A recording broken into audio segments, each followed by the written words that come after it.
1 Coríntios, capítulo 11, versos 23 a 34.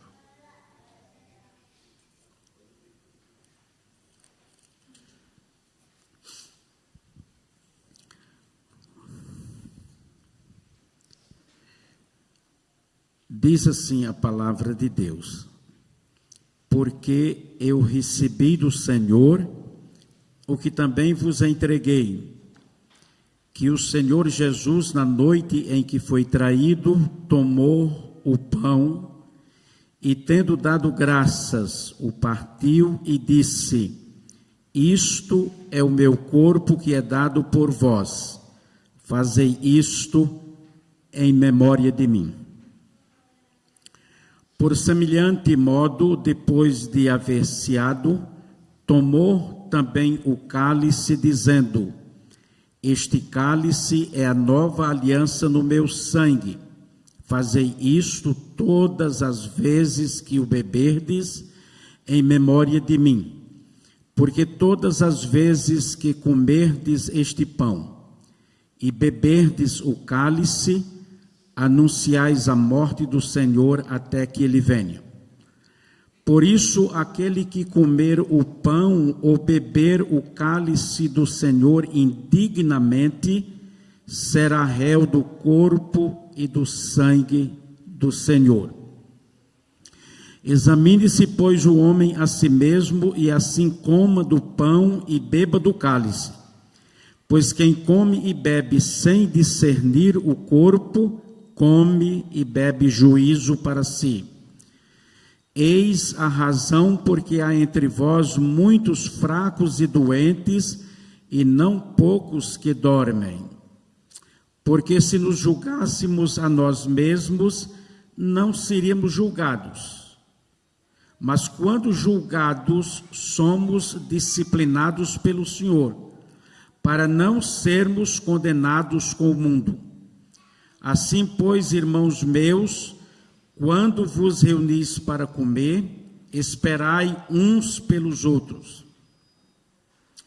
Se alguém tem fome, coma em casa, a fim de não vos reunirdes para juízo. Quanto às demais coisas, eu as ordenarei quando for ter convosco. Amém. Vamos orar. Ó Deus, nosso Pai, nós estamos na Tua presença, Te louvando e Te servindo na beleza profunda de Tua santidade. Queremos Te agradar, ó Deus, com o culto que Te prestamos, mesmo que com falhas por nossa parte. Mas fazemos para o Senhor.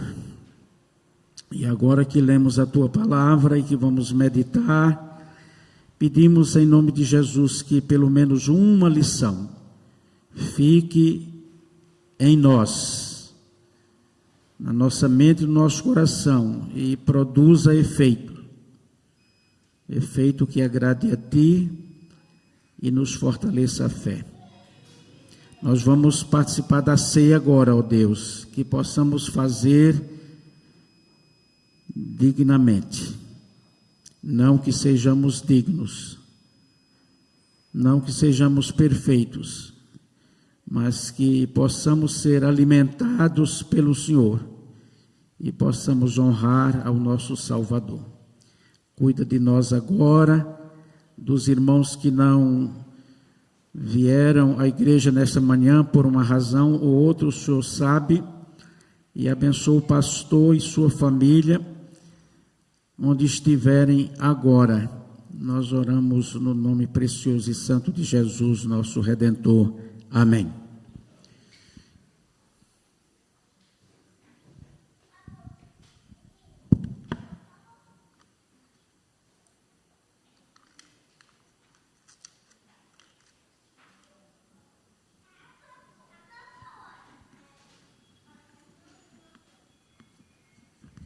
Meus irmãos, nós vamos participar da ceia agora. E nós quisemos comentar com os irmãos, meditar com os irmãos sobre a ceia. E nós lemos esse texto que o apóstolo Paulo nos orienta, nos exorta e nos faz sentir o privilégio de, como crentes em Cristo, participar da ceia do Senhor. É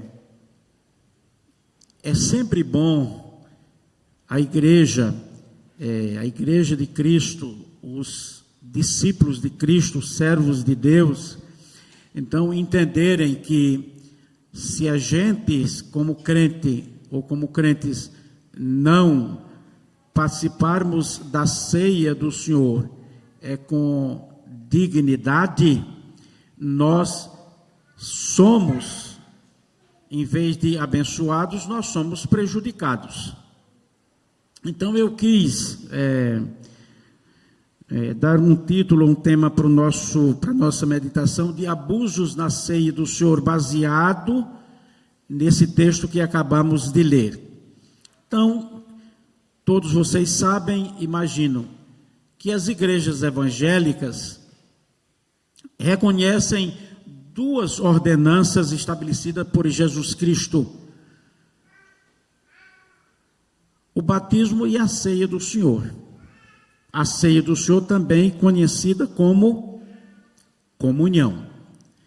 Jesus Cristo tomou o pão e o cálice, elementos comuns de uma refeição nos seus dias, na sua época, e os transformou, pão e vinho, em uma experiência espiritual significativa para os crentes, para os cristãos. Vejam bem, Jesus transformou o pão e o vinho numa experiência espiritual significativa. E é bom entender o que isso significa. O valor da experiência espiritual significativa, o valor desta experiência depende do estado espiritual em que se encontram os corações dos que participam desse momento, participam destes elementos. É algo extremamente sério participar da ceia do Senhor com o coração despreparado. É algo muito grave receber a ceia de maneira descuidada. E por que não dizer, é extremamente ruim se participar da ceia do Senhor em pecado. Uma vez que os coríntios pecavam em sua observância da ceia do Senhor, Deus teve que discipliná-los.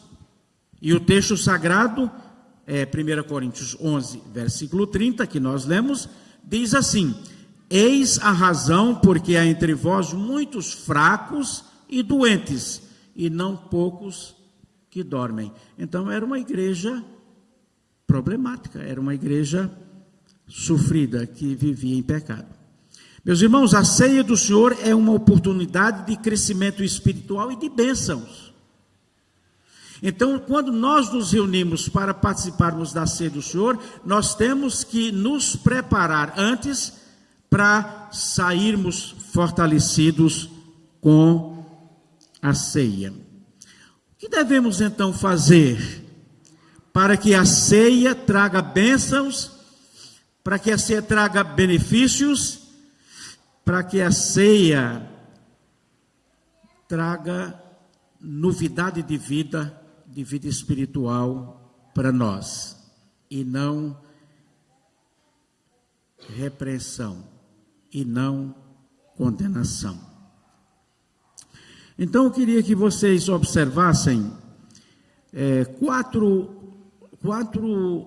observações, quatro coisas que eu vou colocar aqui do texto, e que sirvam para nós, para o nosso viver cristão, nosso viver diário. Primeira lição: devemos olhar para o passado. Ao participarmos da ceia, devemos nos voltar para a cruz, para a morte de Jesus.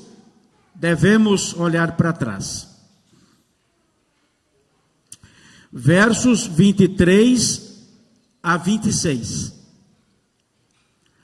Se vocês observarem nesses versículos, versos 23 a 26a, vocês vão ver que Jesus Cristo, então, está se reportando à sua morte, ao seu sacrifício, à sua expiação.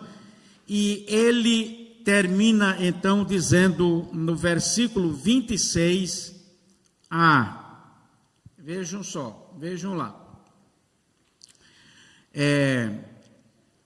Porque todas as vezes que comerdes este pão e beberdes o cálice, anunciais a morte do Senhor. Então, Paulo está se referindo aqui à morte de Jesus.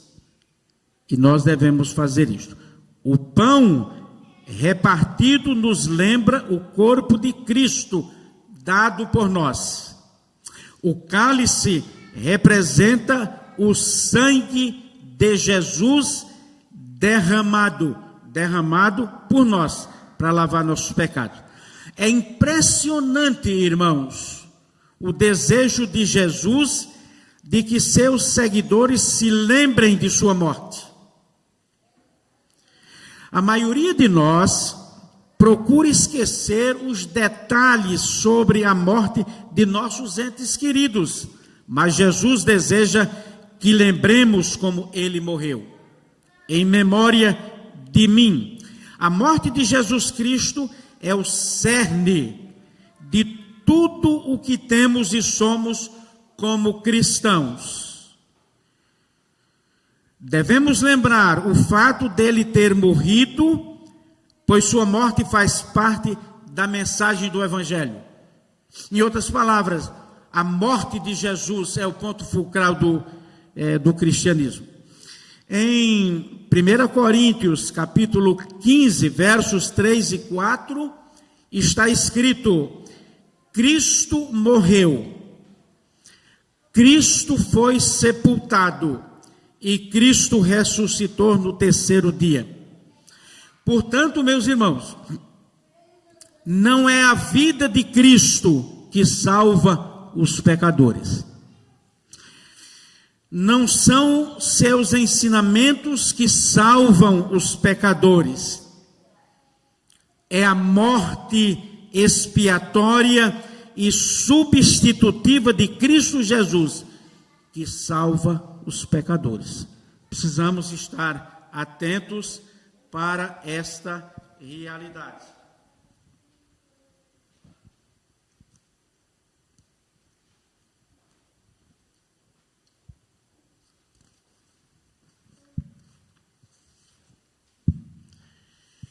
Devemos nos lembrar do motivo de ter Cristo morrido.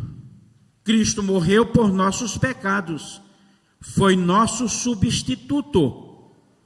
A Bíblia diz no Velho Testamento, Isaías 53, versículo 6: todos nós andávamos desgarrados como ovelhas, cada um seguia o seu caminho, mas Deus fez recair sobre Jesus os pecados de nós todos. Cristo morreu por nossos pecados, foi nosso substituto, sim, pagando uma dívida que jamais poderíamos pagar. Jesus pagou uma dívida que nenhum de nós poderia pagar. A última palavra, ou penúltima palavra de Cristo na cruz foi tetelestai, está pago, está consumado.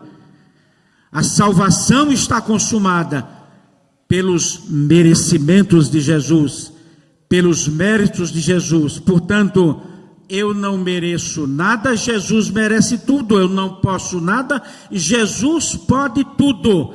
Ele é quem pagou o preço, o grande preço de nossa salvação. E também devemos lembrar como ele morreu. Ele morreu voluntária e mansamente, demonstrando o seu amor por nós. O apóstolo Paulo diz em Romanos 5:8: mas Deus prova o seu próprio amor para conosco, pelo fato de ter Cristo morrido por nós, sendo nós ainda pecadores. Jesus entregou o corpo nas mãos de homens perversos e levou sobre si os pecados do mundo. No entanto, essa memória, fazei isto em memória de mim, disse Jesus. Essa memória não é apenas uma lembrança de fatos históricos passados, é também uma participação de realidades espirituais. Quando celebramos a ceia do Senhor, não caminhamos ao redor de um monumento e o admiramos à distância, ao contrário, temos comunhão com o Salvador vivo, do qual nos aproximamos pela fé.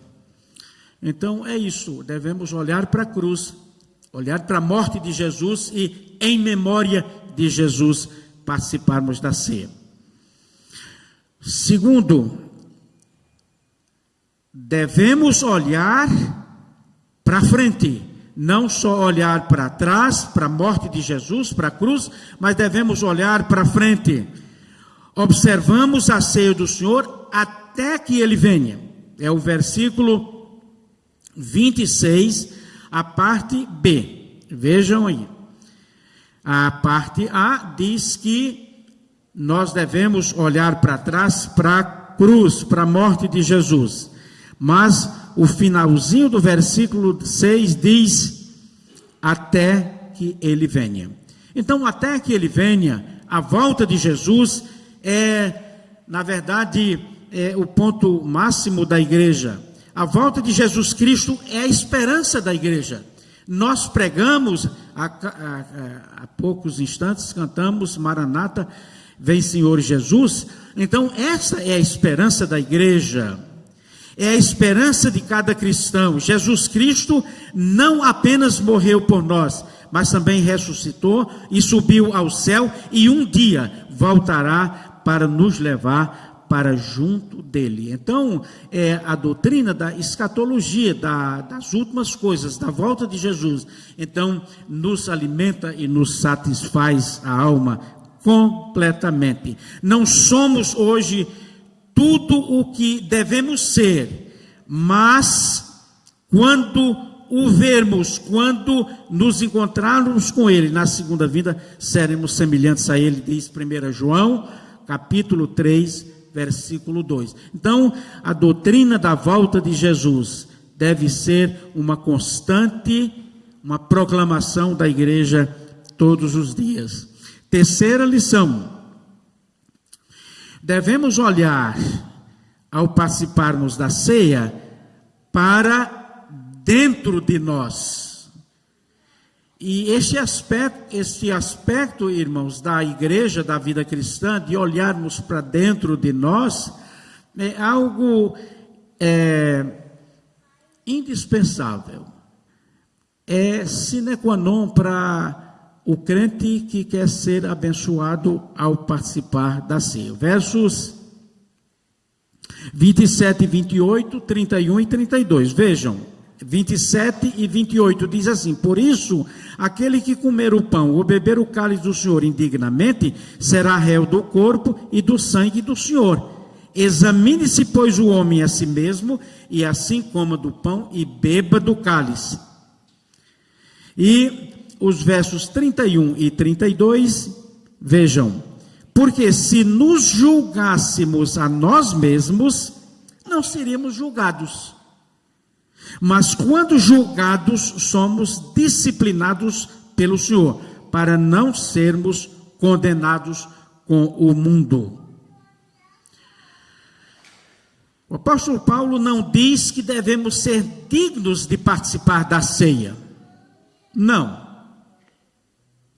Mas apenas que devemos fazê-lo de maneira digna. A ceia é para pecadores, como nós. De fato o é. Mas os pecadores salvos pela graça de Deus não devem tratar a ceia de maneira pecaminosa. E os coríntios faziam isto. A fim de participar dignamente, é preciso examinar o coração, discernir os pecados e confessá-los ao Senhor. Tomar a ceia com pecados não confessados no coração é se tornar réu do corpo e do sangue de Cristo, pois foi o pecado que o pregou à cruz. Se não discernirmos nossas transgressões, Deus nos julgará e disciplinará até que confessemos e deixemos esses pecados. A Bíblia diz em Provérbios 28:13 que o que encobre as suas transgressões jamais prosperará, mas o que as confessa e deixa alcançará misericórdia. E o momento da ceia é um momento oportuno para a gente reconhecer pecados, pedir perdão e participar. Os coríntios não examinavam a si mesmos, mas eram especialistas em examinar a vida dos outros, de todo mundo. Quando a igreja se reúne, deve ter o cuidado de não se tornar detetive religioso, que se dedica a vigiar os outros, incapazes de reconhecer os próprios erros, os próprios pecados. Se comemos e bebemos indignamente, comemos e bebemos julgamento ou disciplina ou castigo para nós mesmos, algo que não deve ser considerado levianamente. A disciplina é a maneira carinhosa de Deus tratar com seus filhos e filhas e de encorajá-los a amadurecer. E a Bíblia, em muitos textos, fala sobre isto. Não se trata de sentença de um juiz condenando um criminoso, mas da repreensão de um pai amoroso que castiga os filhos desobedientes, mas o faz com carinho, com amor e querendo ver o filho bem. A disciplina é uma prova do amor de Deus por nós. E se cooperamos, irmãos, pode aperfeiçoar a vida de Deus em nós. Pode aperfeiçoar a vida de Deus em nós. Por fim, a Santa Ceia nos leva a olhar o que está em volta de nós, ou seja, olhar ao nosso redor. Primeiro, a ceia nos leva a olhar para a cruz, para o passado. Depois, a ceia nos leva a olhar para frente, para a volta de Jesus. A ceia nos leva a olhar para dentro de nós, como é que está a nossa vida. E, por fim, a ceia nos leva a olhar ao nosso redor horizontalmente. Não se deve tomar a ceia, fazer isto com o objetivo de criticar outros cristãos, mas sim de discernir o corpo do Senhor. Verso 29. O verso 29 diz: pois quem come e bebe sem discernir o corpo, come e bebe juízo para si. Os versos 33 e 34. Vejam. Assim, pois, irmãos meus, quando vos reunis para comer, esperai uns pelos outros. Então, olha para o seu lado.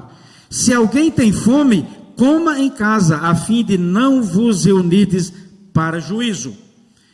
Irmãos, é possível que esta frase tenha um sentido duplo. Devemos reconhecer o corpo, o pão, e também na igreja ao nosso redor. Reconhecer no pão o corpo de Jesus e reconhecer na igreja o que somos, pois a igreja é o corpo de Cristo. Porque nós, embora muitos, somos unicamente um pão e um só corpo. 1 Coríntios, capítulo 10, versículo 7. A ceia deve ser uma demonstração de união na igreja, mas a igreja de Corinto não era uma igreja unida, ou pelo menos não era uma igreja muito unida. Na verdade, a celebração da ceia do Senhor por aquela igreja era apenas uma demonstração de sua desunião. Se reunia não para melhor, mas para pior. A ceia do Senhor é uma reunião em família, e o Senhor da família, Jesus Cristo, deseja que seus filhos amem uns aos outros e cuidem uns dos outros.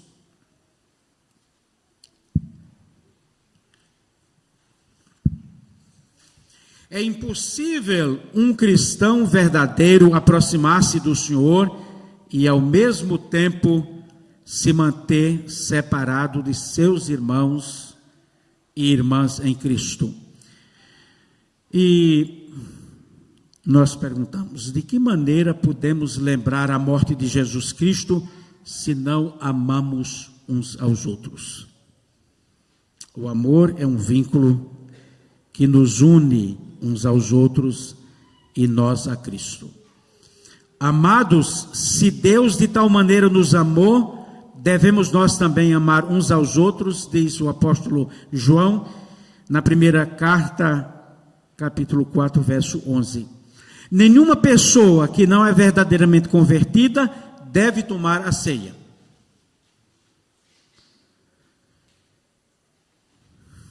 Também um cristão não deve tomar a ceia se seu coração não estiver em ordem com Deus e com seus irmãos em Cristo. É por isso que várias igrejas têm um tempo de preparação espiritual antes de realizar a ceia, a fim de que nenhum dos participantes traga disciplina sobre si mesmo. Apesar de a confissão ser um momento importante na ceia, a ceia do Senhor não deve ser uma ocasião de tristeza. E é possível que você já tenha visto pessoas, ao participarem da ceia, chorarem. Mas não estão chorando de tristeza, estão chorando, quem sabe, por se libertar de pecados e se aproximarem mais de Cristo. Ao contrário de tristeza, deve ser um tempo de ação de graças e expectativa jubilosa de ver o Senhor. Jesus sabia que em breve passaria por grande sofrimento e morreria, mas ainda assim deu graças. Portanto, irmãos, façamos o mesmo, dando graças ao Senhor pelo presente da vida eterna que a ceia nos proporciona.